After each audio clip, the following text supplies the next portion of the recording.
The regions around Ohio's 9 largest cities have been declared high-intensity drug trafficking areas. Ohio's position midway between Chicago and New York and its ample supply of international airports and interstates all set the stage for heavy transport and use of drugs. Powder cocaine and crack are the greatest threats to Ohio residents. Crack cocaine wreaks broader damage as it is the greatest contributor to property theft and the commission of violent crime. Just as a measure of availability, more than 2,000 pounds of cocaine and 20,000 pounds of marijuana were seized in 2006.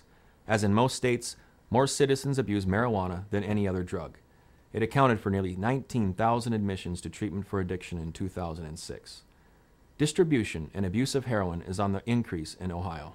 The number of people receiving treatment for heroin addiction at publicly funded facilities has nearly tripled in the last 10 years. Most new users are young Caucasian adults. Most were previous prescription drug abusers. Oxycontin abuse, in particular, tends to lead to heroin use as the effects of the drugs are similar, and heroin is generally cheaper and more available. In general, drug abuse in Ohio not only results in ruined lives that need addiction treatment to recover, it also results in lives harmed by assault, robbery, burglary, or the homicide of a loved one.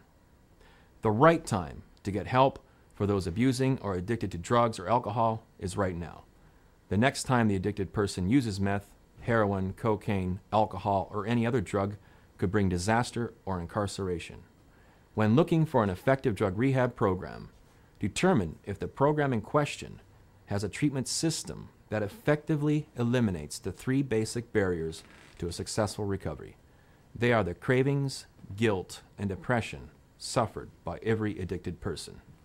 When an addict can leave guilt, cravings, and depression behind, then they can build the skills to make drug-free choices.